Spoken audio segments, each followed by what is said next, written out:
आज आपण conditional probability पाहणार आहोत. Conditional probability. A rider is given to 3 students whose probability of solving it are 1/2, 1/3 and 1/4 respectively. Find the probability that the riddle is solved. आता conditional probability कशी ओळखायची की conditional probability ना ही नेहमी ना सरसकट लँग्वेजमध्ये दिलेली असते, म्हणजे एकदम साध्या सोप्या लँग्वेजमध्ये दिलेली असते. ठीक आहे, आपली कंडिशनल प्रोबॅबिलिटी. हां, म्हणजे जरी सपोज नाही ओळखता आलं ना तर काय करायचं, बायनोमियल, पॉइझन आणि नॉर्मल ह्या तिन्ही पण बघायची प्रोबॅबिलिटी सूट होत आहे का. ह्या जर तिन्ही पण नाही झाल्या ना तर मग लक्षात घ्यायची ही जी आपली प्रोबॅबिलिटी आहे ही आपली शेवट राहती म्हणल्यावरती ही काय आपली कंडिशनल प्रोबॅबिलिटी आहे. ओके, आता ह्याच्यामध्ये काय दिले, रायडर आहे की आपल्या ते 3 स्टुडंट आहेत, जो की काय 1/2, 1/3 आणि 1/4 आहे. आणि आपल्याला काढायचं काय प्रोबॅबिलिटी कशाची काढायची, रायडरनी सॉल्व, म्हणजे त्या रायडरने सॉल्व केलेले ती आपल्या प्रोबॅबिलिटी काढायची. तर मग काय काढणार 1/2, 1/3 आणि 1/4 आहे.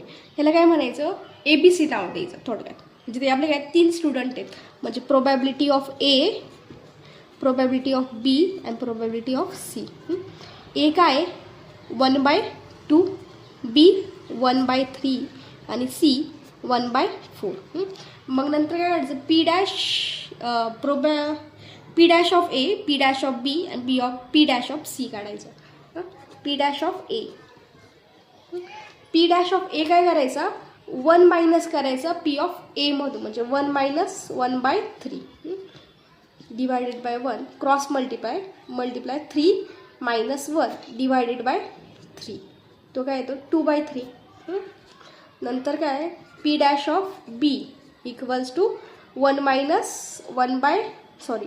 आहे, 1 - 2 म्हणजे 2 - 1 डिवायडेड बाय 2, इथे 2 येईल, इथे 1/2. इथे काय आहे 1 - 1/3 म्हणजे 3 - 1 डिवायडेड बाय 3, म्हणजे ते 2/3.